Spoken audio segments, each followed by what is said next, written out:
On a Maxime Chanot avec nous, bien sûr. Maxime, qui donc est rejoint par un de ses coéquipiers illustres, puisque c'est la star de Los Angeles. La star de la MLS. Avant de l'accueillir, Maxime, si tu devais nous le présenter, Denis Bouanga, tu dirais quoi ? Le champion. Carrément. On l'appelle le champion. Ouais, c'est ça. Et champion sur le terrain, en dehors. Non, c'est plus sérieusement sur le terrain. Il fait une saison incroyable. Ça fait quoi, 3 saisons maintenant ? C'est la 4e, 3e ? Denis, bonsoir. Bonsoir, merci beaucoup. Très content d'être là. J'ai eu la chance de jouer contre lui à l'époque quand j'étais à New York. Et je suis content qu'il soit dans mon équipe maintenant. Alors effectivement, ça marche du tonnerre, quoi, parce que nous, on t'a connu en national. Champion avec Strasbourg, quel club on t'a connu à Tours. Ouais, non, c'est vrai que ça fait à Nîmes, enfin, t'étais un joueur. Excuse-moi, mais dans son CV maintenant, tu vois, avec Sia, tu lui viens lui parler de Strasbourg en national. Je savais que si je voulais le placer, c'était maintenant. Oui, c'est sûr, ça fait partie. Attends, Gilbert, il y a un truc quand même, c'est qu'il préfère la place Plumereau à Tours à Beverly Hills. Je sais pas pourquoi, mais bon. Alors Denis, je t'explique, tu l'auras compris facilement. Supporter de Tours et de Strasbourg. Tu les verras qu'une seule fois dans ta vie, ils sont là tous les deux. Le jour où t'es à Ailette, t'es devenu vedette et tout, tu tombes sur un Tourangeau, un Strasbourgeois. Non mais la question c'est la vie, ça. Est-ce que toi-même, tu t'attendais à ce que finalement ta carrière prenne un essor comme ça en venant ici ? Non, pas du tout. Voilà, je pensais pas du tout venir aux États-Unis. Pour moi, c'était la dernière option, comme je l'ai dit. Et au final. C'est-à-dire dernière option ? C'est-à-dire tu n'avais plus rien en France ? Alors non, pas du tout. J'avais des contacts en France, mais de là à partir aux États-Unis, non. Mais bon, c'est le seul club qui me voulait vraiment, et donc du coup. Voilà, donc ça veut dire que quand tu viens ici, tu viens un peu à reculons ? Non, pas à reculons. Après, je sais que... Dans l'inconnu, peut-être. Ouais, voilà, vraiment dans l'inconnu. C'était la première fois où je quittais la France. Donc du coup, je me suis dit, quitte à aller très très loin, ok, je vais y aller. Donc, je vais aller très loin. Mais c'est marrant parce que cette année on a beaucoup utilisé l'expression il n'y a pas de mauvais joueurs, il y a de mauvais contextes. Quand en France, on évolue dans des clubs qui sont dans l'arrière-boutique, même si tu as joué à Saint-Etienne, qui est quand même un club très populaire, en tout cas en France, mais en rigolant, on parlait de Strasbourg, de Tours, même de Saint-Etienne, Nîmes. Oh, d'un coup, le virage, c'est Los Angeles. Tu viens dans l'inconnu. En MLS, on le sait, il y a des vedettes, des noms connus. Et le gars qui est l'un des meilleurs joueurs du championnat, voire le meilleur joueur du championnat, c'est justement le gars dont on vient de parler, qui était à Tours, à Saint-Etienne. Enfin, le virage, tu pouvais pas imaginer que ta vie elle prenne ce tournant-là quand même. C'est incroyable. Après, c'est vrai que c'est sûr. Tout le monde me dit, oh, ça y est, il va aller jouer contre des pompiers, contre des. Après, vous connaissez, voilà. Souvent, les gens ils critiquent la MLS, mais comme je dis, moi, je suis arrivé ici. Dès mon premier match, j'ai vu des très bons joueurs. Donc oui, certes, le niveau il est pas comme la Ligue 1, parce que la Ligue 1 c'est très très difficile, mais tu t'en fous au fond, tu t'éclates. C'est ça, voilà, ta vie, elle est fantastique. C'est ici. ça, moi j'aime trop le foot pour me dire ça y est, je pars très très loin et j'arrête. Enfin voilà, j'ai continué mon expérience à moi et au final ça m'a emmené. Puis t'es à LA, t'es pas dans le Dakota, quoi, tu vois. C'est exactement ça. Puis il y a tout qui va à côté. Et ta vie, elle est formidable. Quoi. Moi je trouve que c'est une aventure incroyable. Tu te vois pas rentrer ? Je sais pas du tout. Franchement, comme je dis, ma famille elle se sent très bien ici, je suis très bien ici. Pourquoi je rentrerais ? Mais t'as beaucoup de touches en Ligue 1, forcément. J'en ai eu cet hiver aussi. Donc, arrête de là à tout quitter. Non, c'est vrai que je me suis posé beaucoup de questions et tu t'es quand même posé la question. Ouais, je me suis posé la question. Malgré le succès ici, tes bonnes performances et tout, et la vie que forcément ta famille doit aimer, apprécier. Ma famille elle aime. Après voilà, comme je le dis, moi mes parents ils me manquent beaucoup. Je les ai souvent au téléphone. Mais bon, après, voilà. Fais les déménager ici ? Ouais, impossible. Putain, moi. Ici, tu joues les premiers rôles et c'est vrai que, comme je disais, à Saint-Etienne, c'est dur de jouer le maintien. Faut avoir un mental d'acier. Et voilà, ici, je joue les premiers rôles. Je suis avec des bons gars, comme le champion là-bas. Et ouais, c'est magnifique ici. Vous avez un doute, Maxime, sur le fait qu'il reste ou... C'est à lui qu'il faut poser la question. Après, non, mais vous, dans l'équipe, là non, pour nous, il est avec nous. Il va nous faire gagner encore une fois. C'est pour ça qu'on l'appelle le champion, d'ailleurs.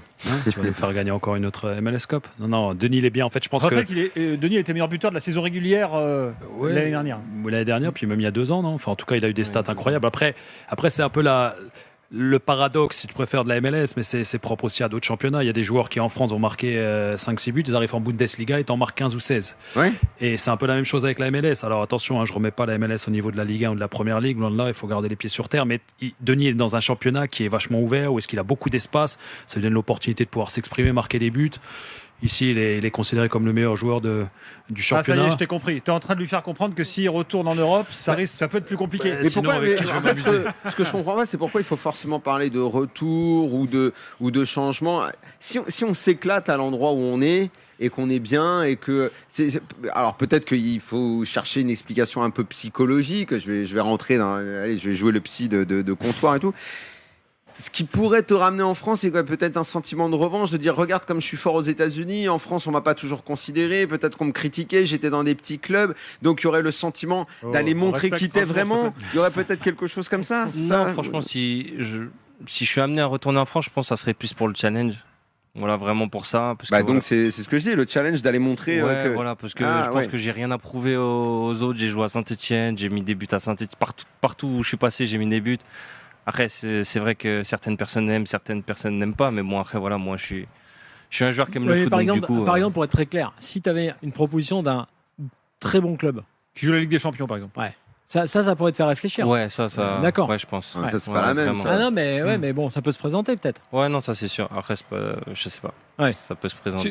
Sur la MLS, c'est le niveau ici, là. Comment je le juge? Comment tu juges et comment toi, en tant que buteur, tu compares avec ce que tu as vécu avant en France? En France, déjà, c'est très difficile de marquer un but. Donc, les gens qui disent que c'est plus facile en MLS, tu joues contre des joueurs qui sont moins forts, c'est vrai, peut-être que la MLS est moins forte. Je la juge entre la Ligue 1 et la Ligue 2, mais il y a certaines équipes qui peuvent rivaliser avec les meilleurs en Ligue 1. Mais après, c'est très ouverte. C'est vrai qu'il n'y a pas de montée, il n'y a pas de descente. Donc ça aussi, il y a moins de pression. Donc est-ce que c'est pas ça la base de la différence qui est sur notamment le système défensif? Il y a moins de blocs bas, par exemple. En gros, c'est vraiment ouvert. Voilà, les équipes. Et ça va avec le fait que justement, comme il n'y a pas de descente, on peut se permettre de pouvoir jouer. En France, à partir du moment où tu sais les aspects financiers qu'il y a en jeu, les équipes, elles font tout pour pouvoir rester, donc quitte à mettre 10 mecs derrière. Donc en fait, c'est la grande différence aussi avec la MLS, c'est que peu importe si tu finis dernier, on va continuer à jouer. Le plus important, en fait, c'est un show. Mais ça, concrètement, justement, toi qui as joué dans des équipes à des endroits charnières des championnats où le danger guettait, sur le terrain, il y a une vraie différence dans ta façon de t'exprimer et dans la tactique que les coachs mettent en place. Donc, c'est plus favorable pour toi de jouer dans un contexte comme celui-là où tu n'as pas cette peur qui va avec le match, avec le résultat. Oh non, moi, franchement... Moi, je m'en fous complètement de descendre, de monter, quoi que ce soit. Moi, dès que j'arrive sur le terrain, je donne 100% de moi-même et j'essaye de marquer des buts. Qu'il y ait une descente ou qu'il n'y ait pas de descente. Je l'ai fait avec Saint-Etienne, malheureusement. Ouais, mais la tactique du coach, c'était peut-être aussi souvent de te laisser un petit peu tout seul devant. Genre, vas-y, joue le contre et joue le tout seul. C'est au bout d'un moment, c'est vrai qu'ils sont assez rigoureux sur ça. Après, voilà, peut-être que je défends. Ouais, je dois défendre moins qu'en Ligue 1, c'est sûr. Après, voilà, comme je l'ai dit, il y a beaucoup d'espace ici et le jeu, il est vraiment très ouvert. Et puis voilà, je suis plus axé sur l'attaque que la défense. Vous avez joué contre l'Inter Miami, évidemment. Ouais. Et Messi était là. Ouais, Messi était là. Ouais. Vous aviez le droit de le toucher ou pas? Il paraît qu'on n'a pas le droit de le toucher. C'est une bonne chose à dire parce qu'en effet, c'est vrai qu'il est vachement protégé par les arbitres. Après, bon, c'est aussi celui qui représente la Ligue, donc je pense qu'ils essaient de le mettre en valeur. D'ailleurs, d'où la qualification de l'Inter Miami pour la Coupe du Monde des clubs. On a trouvé le prétexte qu'ils étaient en tête du championnat. Ils ont trouvé une solution pour pouvoir les qualifier. Ouais, c'est exactement ça. Mais on a joué contre lui qui reste un top joueur, mais pour le coup, c'est vrai qu'il est vachement protégé. Ouais. La Coupe du Monde des clubs, Denis, qu'est-ce que tu en as pensé? Vous êtes arrivé, vous, par la petite porte, puisque vous, au départ, le club de Payet, vous avez joué un barrage contre un club mexicain. Je crois que c'est toi qui as marqué, d'ailleurs. Ouais, c'est ça. Et la compète, qu'est-ce que tu en as pensé, alors? Moi, je trouve qu'il y a beaucoup de voyages. Voilà, on doit revenir dans un camp de base à chaque fois, on doit revoyager 1 heure, 1 heure et demie, se réinstaller dans un autre hôtel. Tout ce qui est logistique, c'est difficile. Après, sur le terrain, c'est vrai qu'ils doivent faire des efforts puisque voilà, c'était pas de la vraie pelouse. Ils ont mis ça par-dessus un synthétique. Les terrains, ils étaient très très durs. Oui, Luis Enrique a râlé d'ailleurs aussi là-dessus. Ouais, c'est compliqué. Tu peux pas avoir du beau jeu sur ça. Après, voilà, tu joues contre des très bonnes équipes. Donc, tu ramènes beaucoup de monde dans des stades. Malheureusement, nous, le stade, il était très très grand pour. Ouais, en fait, on s'est trompé sur les stades. On le dit depuis qu'on est ici, il fallait prendre les stades de MLS en fait. Ouais, je pense. Un peu plus petit et voilà, je pense que tu aurais rempli un peu plus le stade. Mais sinon, c'est une très bonne expérience. Voilà, tu joues contre de très très bons clubs. C'est très bien d'avoir fait ça, je pense.